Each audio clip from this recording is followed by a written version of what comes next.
everybody, and welcome to What the Hell Should I Watch? I'm Steve Stebbing. Chloe is off this week, and we are the weekly rundown of what we're watching, which may become what you're watching. And we come at you every Friday at 9 a.m. Pacific time on stevestebbing.ca.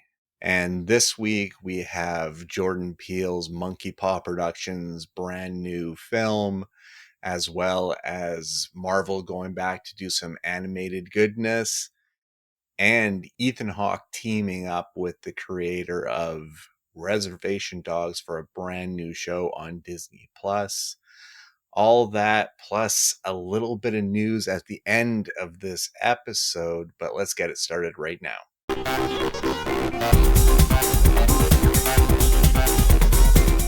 That's right, fresh for your eyeballs this week, and we're starting off with Jordan Peele producing, not directing, producing a new film in the sports realm.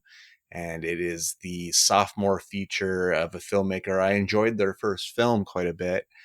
And, but it has a lot of parallels that make you feel like, yeah, this is a Jordan Peele related film. This one's called Him. A young athlete descends into a world of terror when he's invited to train with a legendary champion whose charisma curdles into something darker. Starring Marlon Wayans, Tyreek Withers, Julia Fox, and Tim Heidecker. Written and directed by Justin Tipping. And this is visually a very, very solid film if you're looking at it on that level. It's gorgeous. It's well crafted. It exists in a football world that runs it much like in America, like a secondary religion, not using the NFL moniker or Super Bowl or anything like that, but a fictionalized version of it. But basically you have Marlon Wayans as like the GOAT, the Tom Brady of it all, who invites the just out of college character of Cameron Cade to train with him. And the dynamic works well. I just wish that this film was building up to more than it was. It feels like there's chunks missing out of it to make it cohese or make it even interesting, even with, I will say, kind of a gonzo third act that I thought was pretty wild, but it just has no oomph behind it because the film just really didn't feel like it came together. It didn't feel like it was scary, really. It was just more just like a creepy thriller. That said, this film should be seen by genre fans just for the performance from Marlon Wayans, who is phenomenal and absolutely in the best physical condition probably of his life. And you forget that I think he's 52.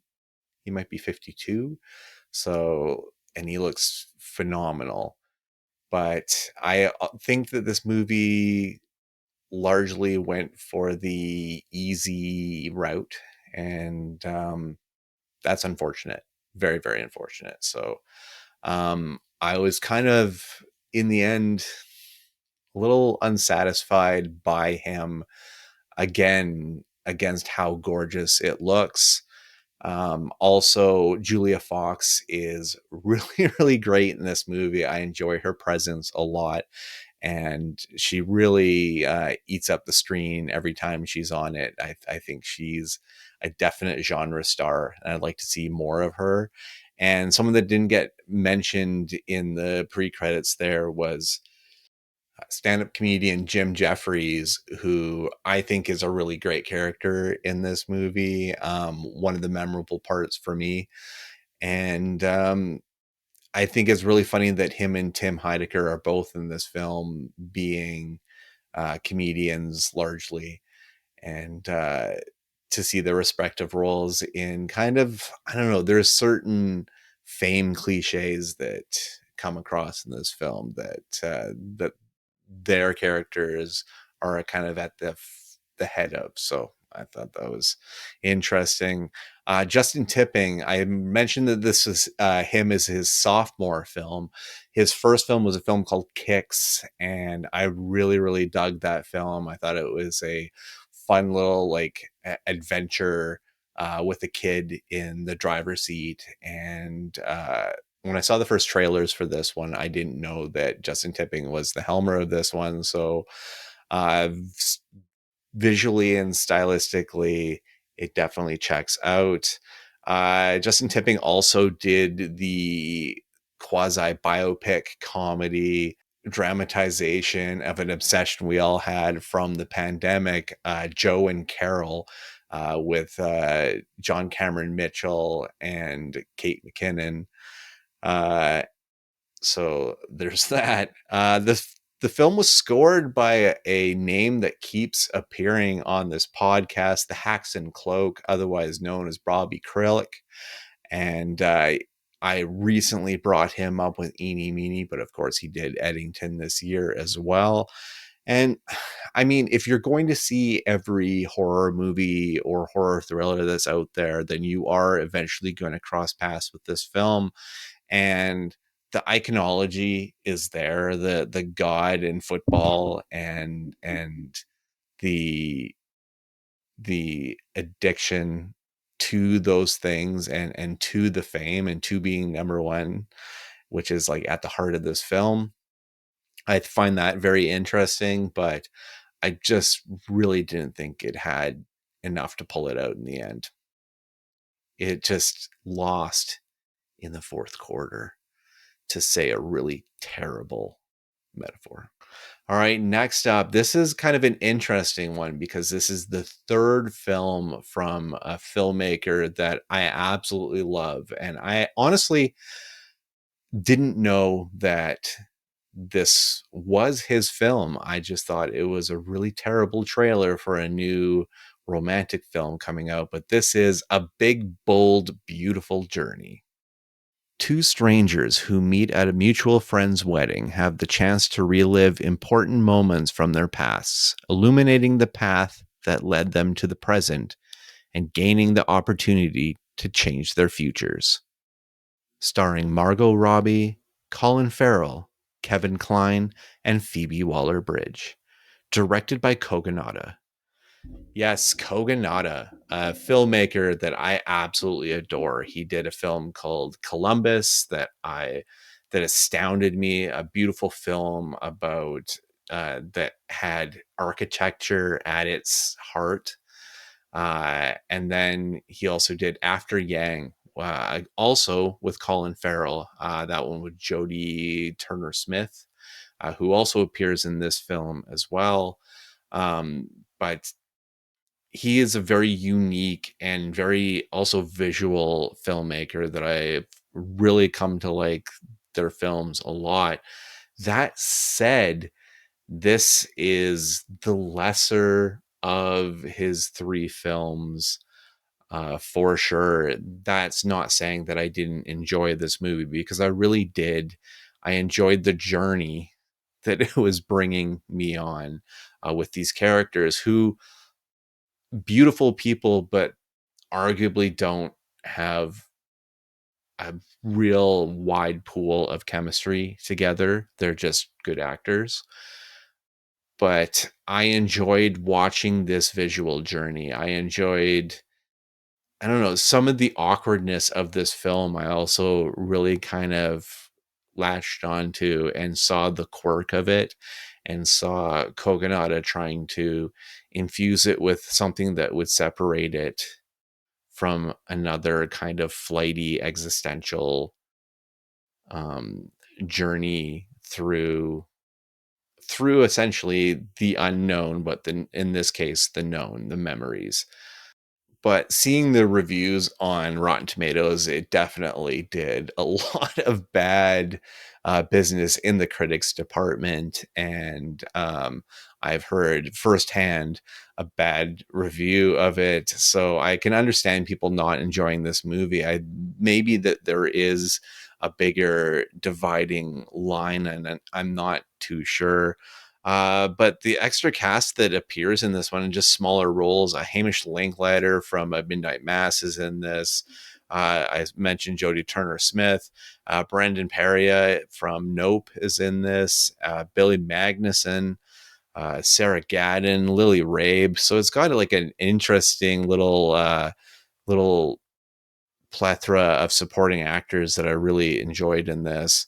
And the film was written by Seth Reese, who did the thriller The Menu, which was a slick little thriller that I really liked. And the score for this one was done by Joe Hisaishi, who is actually Hayao Miyazaki's guy. Did all the Studio Ghibli stuff. So the guy that did all of that incredible work came to work for Kogonada to do the score for this film, which I find utterly fascinating, which is just another because apparently this film costs about more than 100 million to make. So after a first weekend of 4 million, that's definitely not good news. But I mean, that's really kind of crazy to me that they got the Miyazaki guy to make this to score this film. Just kind of a crazy thought in my opinion. The film was shot by Benjamin Loeb, who has worked with Kogonada before, because he did shoot After Yang as well.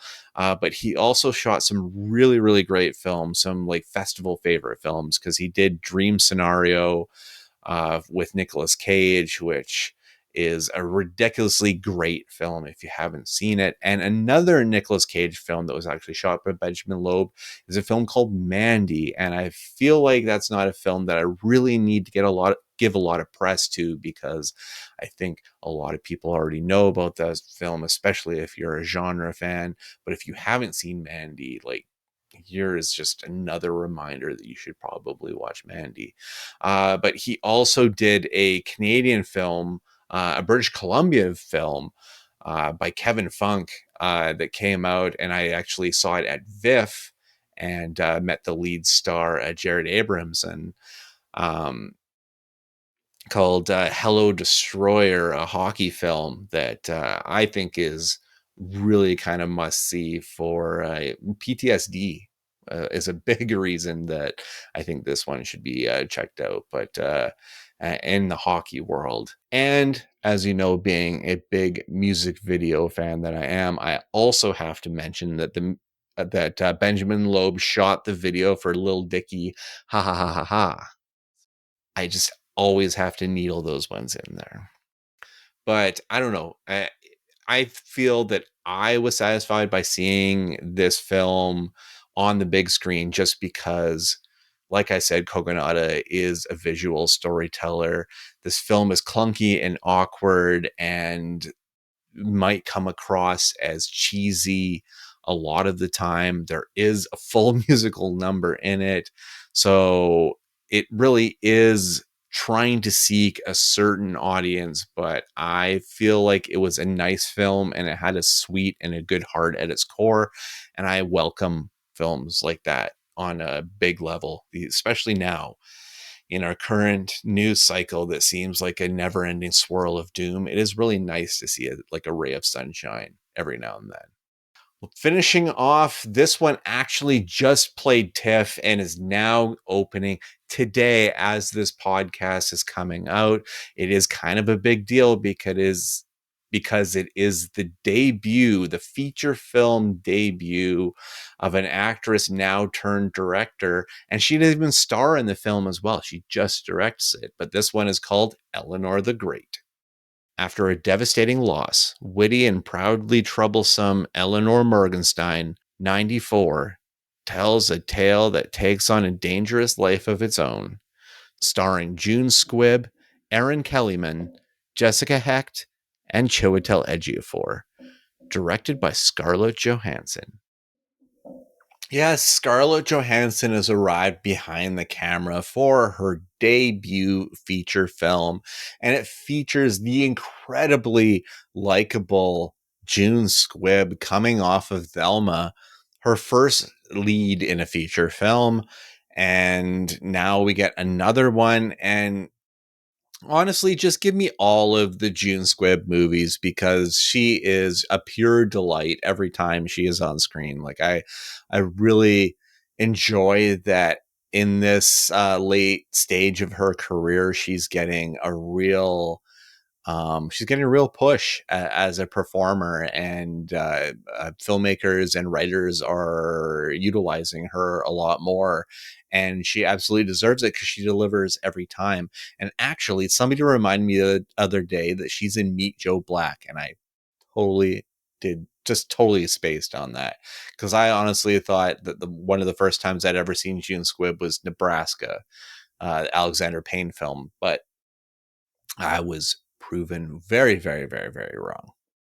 But this is like a touchy film because June Squibb's character, the death that she's dealing with in a profound way, is the death of her roommate and her best friend since she was a young telephone operator, her Jewish best friend and Holocaust survivor best friend.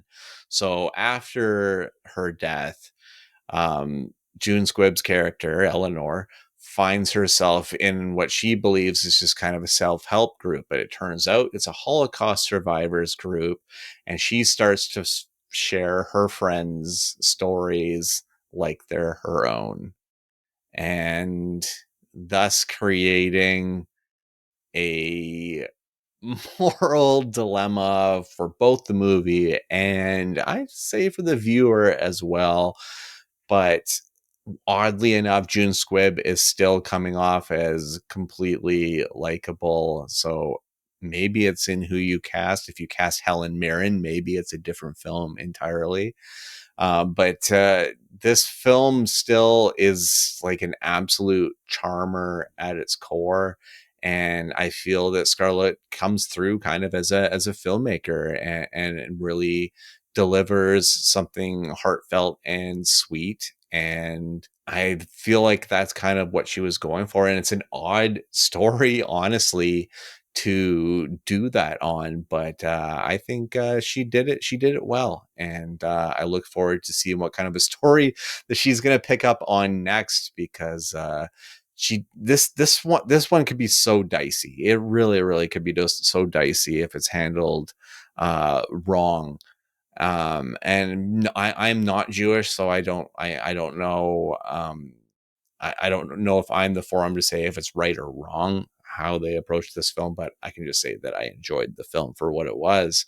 And let's get into some nerdy stuff here. The score for this one was done by Dustin O'Halloran, who did Drake Doremus's film Equals, which I really love with Kristen Stewart and Nicholas Hoult. Also, the Dev Patel film Lion did the score for that. And going back into the mid 2000s, for Sofia Coppola, he did the Marie Antoinette score back in the day with Kirsten Dunst. But in the television world, Dustin O'Halloran also did the Jeffrey Tambor series Transparent. Remember that original Amazon series that was winning all kinds of awards before any of us had really even seen an episode in Canada? Yeah, that one. The film was shot by Helene Louvart, who usually works with Alice Rohrwacher, does a lot of her work, but also did some great little films that I still recommend to this day. Rocks, which is this great little film, great coming of age film, so well done with a cast of young girls that just delivers such a great film. Never, rarely, sometimes, always, which is a film.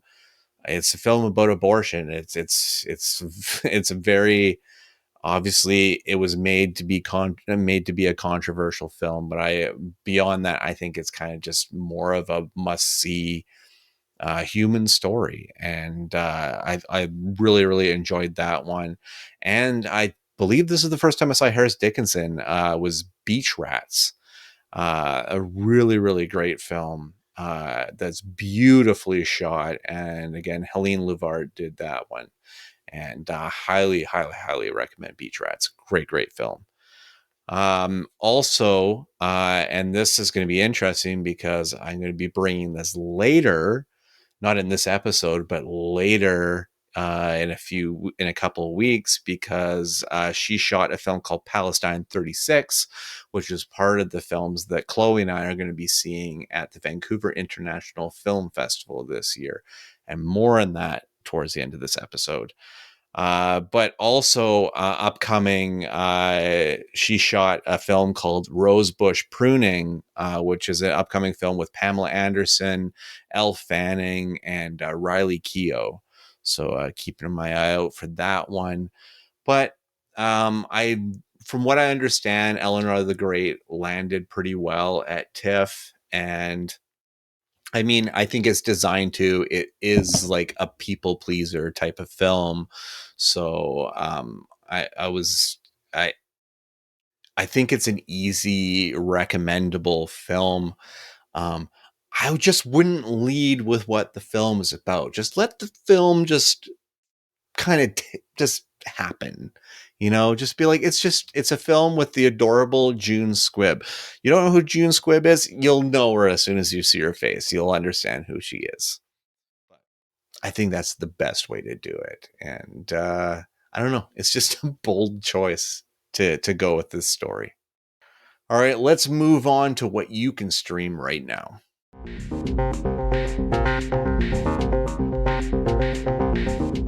Streaming now. This is kind of redemption for me with Marvel, because the last outing for Marvel animation was The Eyes of Wakanda, which is a series that just didn't really land with me. But now we're getting to something that I've actually read the comics for, even though this one is veering to its own path. I still appreciate all of the animation and a lot of the homages to the original comic book, which was done by Robert Kirkman, who is the king of this genre. But this is Marvel Zombies. After the Avengers are overtaken by a zombie plague, a group of survivors discover the key to bringing an end to the superpowered undead, racing across a dystopian landscape and risking their lives to save the world. Featuring the voices of Awkwafina, David Harbour, Simu Liu, Elizabeth Olsen, Randall Park, Florence Pugh, Paul Rudd, Wyatt Russell, Haley Steinfeld, Tessa Thompson, Dominique Thorne, Iman Vellani, and Todd Williams. Created by Brian Andrews and Zeb Wells. Available on Disney+. Yes, Marvel Zombies. And honestly, I was really looking forward to the MCU to try to tackle something like this, an Elseworlds story in which it is bleak and violent and gory, and all of your favorites are going to die or have died. Like, there is a limited survival rate. There's a limited survival rate in this one.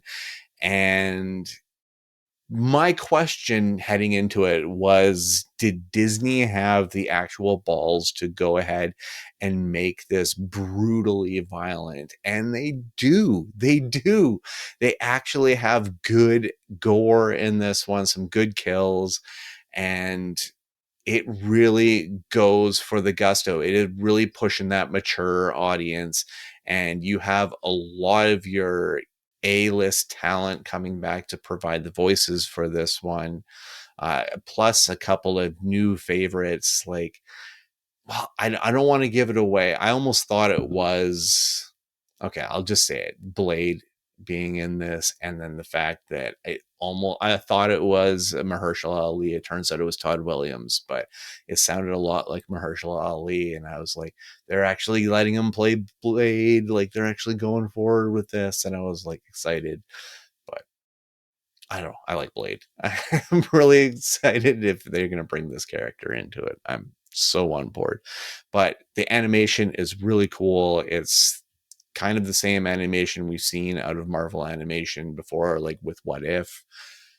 And Iman Vellani getting to kind of play lead with Miss Marvel in this one is also a lot of fun, because I think she is an underrated piece of the new Avenger unit, and I'm excited to see how they're going to use her going forward. Also, some of the couple of the cast members that aren't mentioned in that preamble. Carrie Condon does a voice in this. She is Friday. She is of course, she has Ironheart's operating system, and F. Murray Abraham, who plays Khonsu, which ties into the Blade thing. No spoilers here. Watch the show. It's really, really worth it. The show was done by Brian Andrews, who's not new to the Marvel universe because he also did What If for Marvel. I believe he did all 20 something episodes of that one. But going back into his resume, he also did an animated series, a Saturday morning cartoon, The Jackie Chan Adventures. He did that weird cartoon back in the day, and I think that's really funny. But the show is also written and created by Zeb Wells, who is one of the writers on Deadpool and Wolverine, as well as wrote for years on the sketch comedy stop motion animated show Robot Chicken, the fucking giant that show is. So that's where Zeb Wells came from.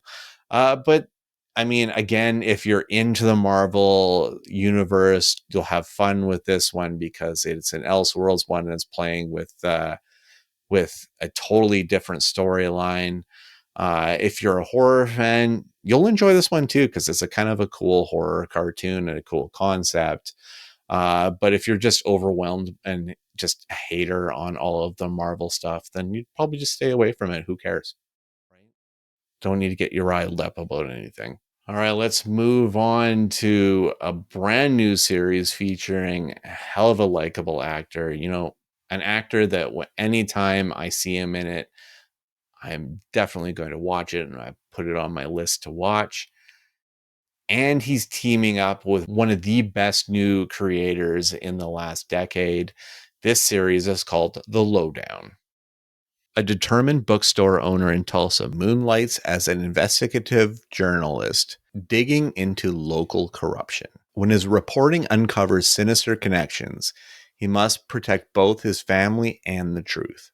Starring Ethan Hawke, Keith David, Kenneth Horn, Ryan Kira Armstrong, Gene Triplehorn, Kyle MacLachlan, Scott Shepard, Sienna East, Michael Hitchcock, Killer Mike, Cody Lightning, Tim Blake Nelson, and Tracy Letts.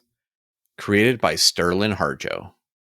So the creator of Reservation Dogs and Ethan Hawke, who, spoiler alert, shows up in a very pivotal role towards the end of that series, created this show together, which coincidentally takes place in Tulsa, like Tulsa King. Hopefully there's not a crossover there because it's just completely unneeded. But you have Ethan Hawke playing kind of a middling, bumbling kind of character who is driven in his own simple truths.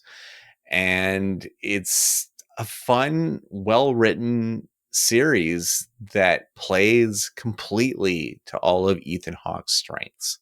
Like, his charisma is what this show floats on, and a really, really great and snappy script from Sterling Harjo, who is, like I said at the top, he is one of the new great writers and creators. And I mean, Reservation Dogs is such a special series, and I'm hoping that The Lowdown gets enough time to breathe to become a really great series. And I've liked what Disney has shown me so far of the series. I really, really dig.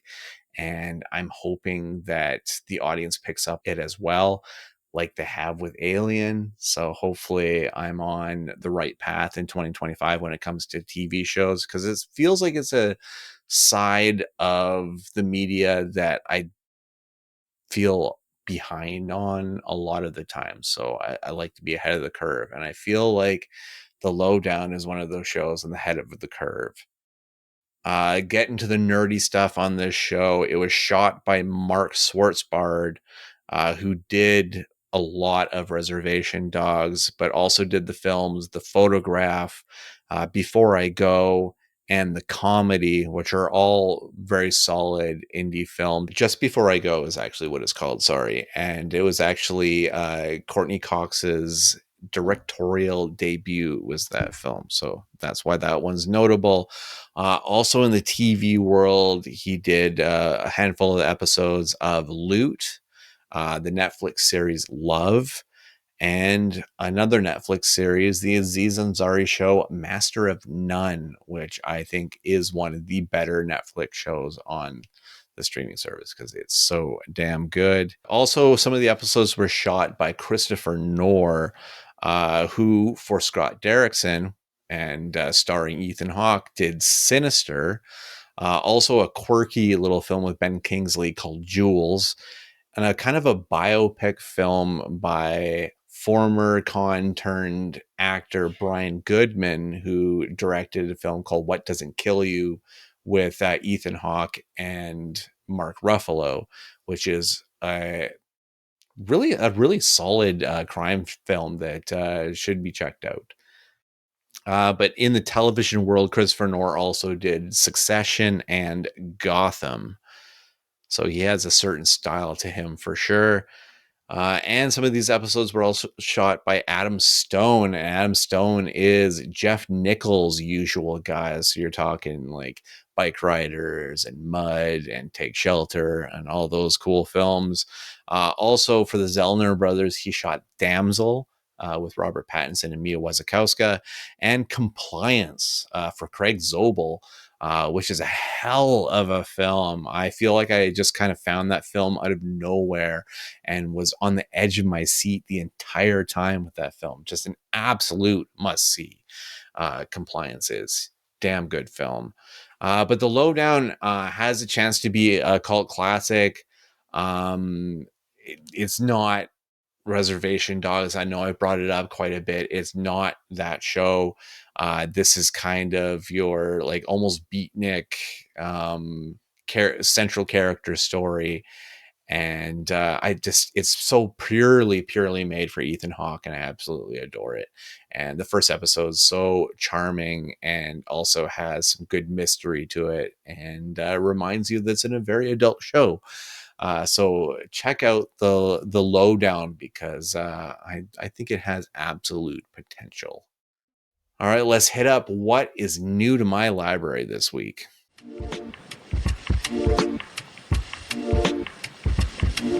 That's right, hitting the shelves. And the first couple ones are going to be a little weird ones too. And it was almost just to fill up like needed buys to shore up collections. And things that I needed just to have it in the collection. And you're all going to laugh at me, but I requested the remake of A Nightmare on Elm Street. And it will all make much more sense when one of the new releases that are coming in a few weeks hits. And you'll be like, oh, okay, that was just to complete everything. And yes, it was. Because honestly, it's not a good movie. Jackie Earle Haley is too short to play Freddy Krueger, and all of the liberties that were taken with it. The film is not scary, and at least it's got Kyle Gallner. Next up, and this is a film that's kind of like has a little place in my heart, but it's a Ryan Reynolds and Ben Kingsley sci-fi film called Selfless, and it was made by Tarsem Singh. And Tarsem Singh is a filmmaker that I have a big love for, just because The Cell was such a wild and crazy film at its time and visually stunned me and blew my mind. And then he made The Fall, and nobody saw it, but I saw it, and it was just an incredible piece of visual cinema that has a home nestled in my heart because it's honestly like my type of film. And Selfless is nowhere near the caliber of either of those films, but is this New Orleans set, sci-fi body switch type actioner that Ryan Reynolds doesn't have to rely on his comedic wit for. And I also had the distinction of seeing this film as part of a morning press screening. So any film that I saw like that, including a film like Dirty Grandpa, I have like a certain reverence for. I hate Dirty Grandpa though. And like a film like the second Maze Runner. Chloe's not here, so I can say how bad that fucking film is. We were laughing at that film. It was really, really bad. But I still have an affinity for those films that I saw in a press screening atmosphere. Also, in this batch, I got the complete, because I'm all about getting the complete series right now, but I got the complete series of Manifest, which is the plane that disappears for years and then comes back, and everyone's kind of resume their roles in life and all of that weirdness, and kind of has that lost feel to it. I got a complete series of that, and it's a series that aired on conventional television and then was taken over by the people at Netflix to finish out the series. So I'm interested. I have never actually seen a full episode of it, so I'm interested to check that one out. And this was a one I took a gamble on. This one comes from 1970, and it is the debut of a young Sylvester Stallone. The film is called Rebel. And this Blu-ray release of it is the director's cut of it. And it's originally titled No Place to Hide. And honestly, when I read the synopsis for it, I thought it has such interesting parallels to things that are still talked about and relevant now. And I kind of pulled up the description of it, and it says, in the late 60s New York, a politically motivated group of students planned bombings of company offices who do business with dictators in middle American countries. But when they contact a bomb specialist, the FBI gets on their track. I also should mention here that just today I got a 4K copy of Michael Caine's original thriller, Get Carter, which was remade by Stallone in the I think either the early 2000s or right exactly on 2000 or maybe 99. But in that time, he remade Get Carter, and it wasn't good, but it was for me entertaining at the time, and it had Mickey Rourke. But I finally got the original one. I don't think I've ever actually seen the original one, and it's Mike Hodges, and who is like a classic filmmaker, a classic British filmmaker too, and they just bred them differently back then. And I'm really, really excited to check that out because I love that era of Michael Caine as well. So that one's really exciting. Well, that brings everything I have added to the collection this week, but we're almost ready to get out of here. I'm going to give you a few reminders first.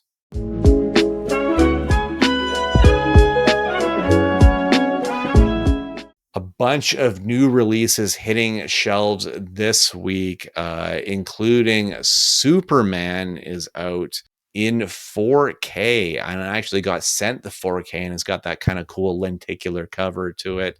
And actually, I had fun with this film. It's not everything I exactly wanted it to be, but it feels like a really solid start. James Gunn knows what he's doing. Let's just leave it in his hands and see what he does. I reviewed this one on the July 18th episode, so you can go back to see what I thought about it there.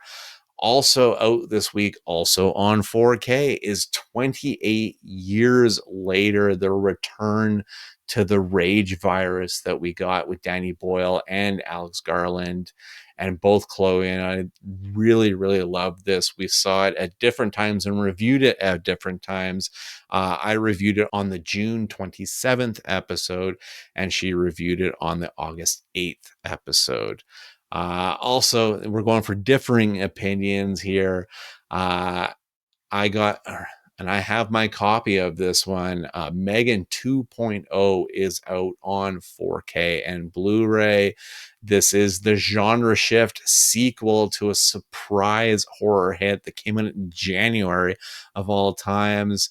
And I dug it, and Chloe hated it. And by saying I dug it, I was okay with it. And Chloe absolutely hated it, but I reviewed it on the July 11th episode, and Chloe stabbed it to death on the July 25th episode. Also, a film that absolutely devastated us at VIFF last year and was one of our favorite films, might in the animated department of all time. The Academy Award winning Flow is now on Criterion, Blu-ray, and 4K, a must buy for any collector out there. And it's a blind buy if you haven't seen it. It is that worth it. But Chloe and I talked about it on our What We Watched at VIFF 2024 blog from last year, so you can find that and check it out, because it's just such a special film. So any words on it are good words. Also on Blu-ray this week is the Canadian survival film 40 Acres with Daniel Deadwyler, a pretty solid film that honestly you would have thought it was Canadian made while watching it. Just doesn't even feel like it has that filter whatsoever, but a really, really solid thriller. I reviewed it on the July 18th episode, and Chloe reviewed it on the August 8th episode. So you can check those reviews out there. Speaking of Chloe, I have beamed in, butting in for a second.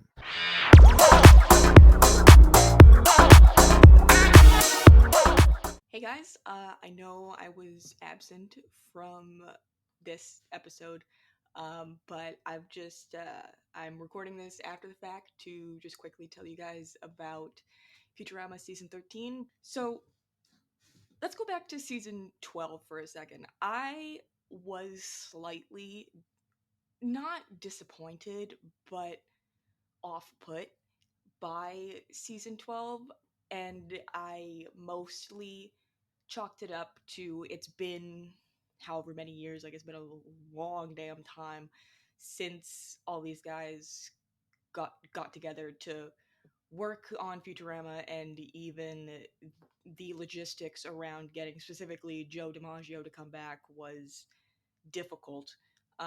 So the kind of awkward clankiness of season 12, I chalked it up to that mostly. I didn't really judge them too much for it. But again, it wasn't their greatest work. So when it comes to season 13, I am overjoyed because they are certainly back. They are back in their groove. They know what they're doing. The jokes are landing every time, and the premises are. Can you not? The premises are good in this one. I mean, right off the bat with Destroy Tall Monsters is great. I mean, all the episodes are great. All five of them, 10 of them, however many. Um,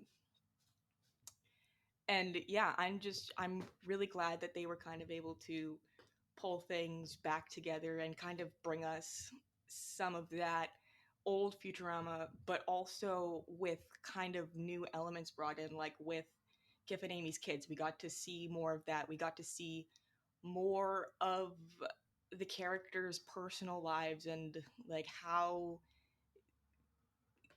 they actually are as people. And there's one of the episodes where Leela's parents adopt Zoidberg, and I think that was my absolute favorite episode of this new season. Just expanding more on the Futurama that people recognize and know and love, and I'm definitely excited to see more of what they can do with that in future seasons, and I hope that we're able to get quite a few more of them. Thank you very much, Chloe. And I'm sure people will want to check that one out now. And that brings us to the end of the episode. But what's going on next week?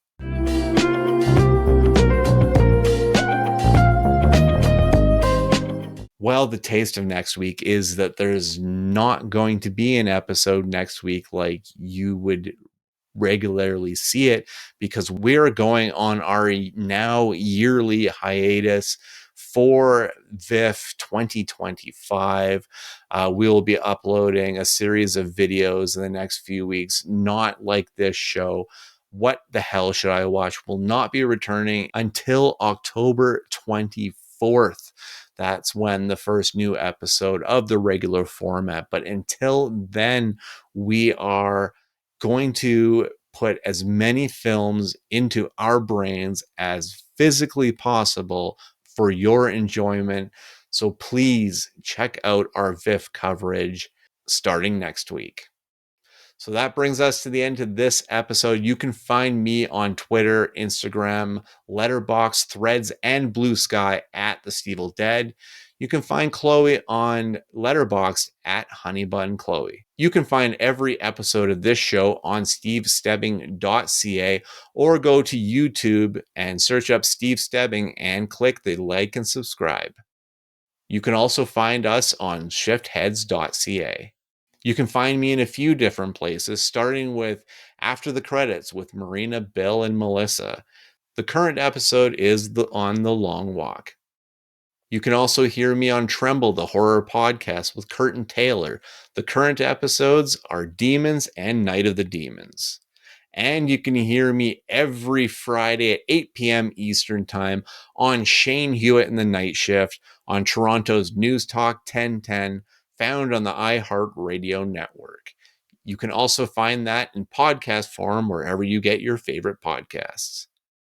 Well, until October 24th, we're going to be hitting those festival theaters. So until next time, bye-bye.